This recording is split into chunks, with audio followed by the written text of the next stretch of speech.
What happened at Grenfell Tower is probably the most naked form of austerity violence, without a shadow of a doubt. It is it is the most naked form of austerity violence. But as horrific and as terrifying as the Grenfell Tower Fire was, it is part of a much more systemic routine and everyday violence, housing violence, that has occurred in London and elsewhere in the UK especially since 2010. Vicky Cooper is Professor of Criminology at the Open University. She co-edited the recently published book called The Violence of Austerity. We've seen a massive level of evictions.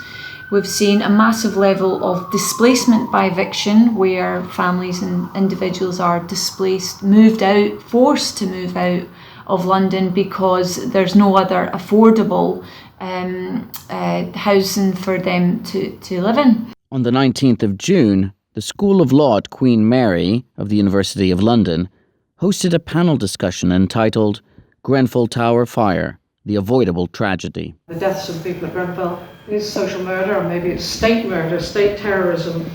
At work, workers die usually in ones and twos, invisibly. Nobody really knows about them. Occasionally they die in larger numbers. Hilda Palmer, the founder and director of health and safety campaigning group Hazards, was one of a number of panelists who described to a packed audience the decades-long assault upon health and safety in the name of cutting red tape. People say, not many people get killed at work. Well, they actually do. At least 1,200 people are killed in incidents at work every year. About 50,000 people die of illnesses caused by their work. 620,000 people are injured. About 2 million minimum are made ill every year. That's out of a workforce of 32 million.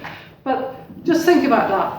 The higher the risk, the further you go down the pay scale, the lower your wages, the higher your risk. The panel was populated by experts in the fields of health and safety, law, human rights, firefighting, sociology, criminology, austerity, and neoliberalism.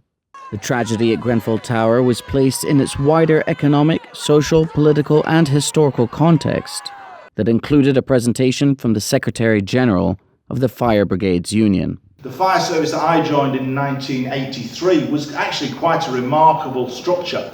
And in 2004, under the new Labour government, all of that post-war edifice, all that post-war structure began to be dismantled under the new Fire and Rescue Services Act, which got rid of a whole host of bodies. David White, who co-edited The Violence of Austerity with Vicky Cooper, teaches socio-legal studies at the University of Liverpool. He explained to me why they chose that particular title for their book. That austerity does not have benign effects on individuals, on people, right? And we want to recognise that it has profound physical and psychological effects that are violent. So we are defining violence in terms of its effects. We're not defining violence in the way that a criminal act between individuals would be defined. We've seen the decimation and privatisation of building control in local authorities. We've seen in terms of the responsibility for fire risk assessments, again a deregulation approach. The fire and rescue service role in that is to audit the work of the fire risk assessors. But you then come on to what is the ability of the fire and rescue service to undertake that work. We estimate that at least half of specialist fire inspecting officers have gone, and probably 2/3 have gone since 2005. We're often told that because we all played a part in this crisis, that we all therefore have to be part of the solution to the crisis. It's highly problematic because we can say that the roots of the crisis stem from a very, very extreme form of the accumulation of luxury, the accumulation of wealth, and that is the overheating of the global economy. The reason that we're going through austerity is because of the global financial crash. At tonight's talk, it was called the Avoidable Tragedy. But the main thing to consider is that it's not just avoidable, it's ongoing. I was dealing with issues this morning from residents of the tower who still are being messed around by the council in terms of this £5,000 that's been promised to each of them. I've been dealing with issues concerning housing for many of them, because the offers that they're being made by the council are frankly a joke. This is Joe Delaney. Mr. Delaney is local to the area in which Grenfell Tower is based, and a member of the campaigning organisation, the Grenfell Action Group. He explained how former residents continue to be treated unfairly, and that such treatment is, unfortunately, not unique to former residents of Grenfell Tower. You know, so a family that was already in an overcrowded one-bedroom property are being told, well, we're offering you a one-bedroom, so you're getting like for like, you know, and then they can at least say, well, that box is ticked, you know, and therefore Miss Strong and Stable's promise has been kept. I don't like to make this issue political, because frankly I think Labour have just as much blood on their hands when it comes to this matter as the Tories do. You only have to look at the actions of the Labour Council, say in Lambeth, and see how they've treated residents there when it's come to regenerations. You know, residents on the Haygate estate have been treated just as badly. Thankfully no one died there, but it's the same principle. You know, the land you are on is worth more than the people who are on this land, and we will take it from you by whatever means we can. And even those who've supposedly bought their properties are made absolute jokes of offers when it comes to the compensation that they receive when their properties are compulsorily purchased. So they don't even have a chance of buying somewhere else within the community that they've probably grown up in, you know, and have all of their links in. And I don't think that's right, and I'm sure many here don't either. In fact, I don't think anyone right thinking would say that that's sort of an acceptable or proper way for any government to treat any of its citizens. Vicky Cooper also authored a chapter in The Violence of Austerity entitled Domicide, Eviction and Repossession. Austerity is a class project, essentially, and what that means is that it actually targets the income of those people at the bottom end, the bottom income earners in society, meanwhile protecting the wealth and stimulating wealth creation for elite members in society as well. Now that's a classic symptom of neoliberal politics and neoliberal policies, but under austerity, as I've said before, under austerity that's been amplified. Definitely more than 50% of people affected by bedroom tax are people with disabilities. We're looking at about 10,000 people who've committed suicide or died as a result of benefit changes.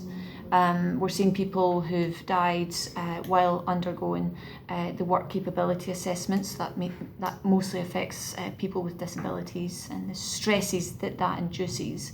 Under heavy public pressure, the Prime Minister Theresa May triggered a public inquiry into the Grenfell Tower fire.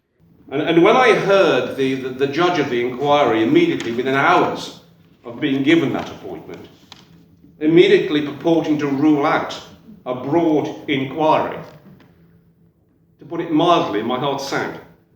But how dare he say that at such an early stage in the inquiry, when surely he'd not had an opportunity of maturely reflecting upon what the needs and requirements of that quest for truth, which is, after all, surely the central core of any inquiry. But the public inquiry is here. And we must use and utilise that public inquiry for all its worth. But already I have concerns about the composition of that inquiry. Within capitalist social orders, then the rule of law is always about in some way stabilising and maintaining a stable social order. So although the rule of law may challenge the interests of the powerful and may challenge capitalism at some points, ultimately the purpose of the rule of law is not to destabilise the long-term stability of the social order. And that may very well be the rub.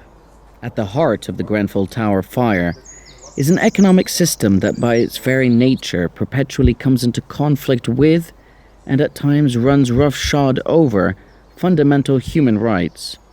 This reality is perhaps most blatantly illustrated through our economic system's most extreme domestic manifestation, that is to say, through the violence of austerity. When one individual inflicts bodily injury upon another, such injury that death results, we call that deed manslaughter. When the assailant knew in advance that the injury would be fatal, we call this deed murder. One-on-one intentional violence, we call it murder.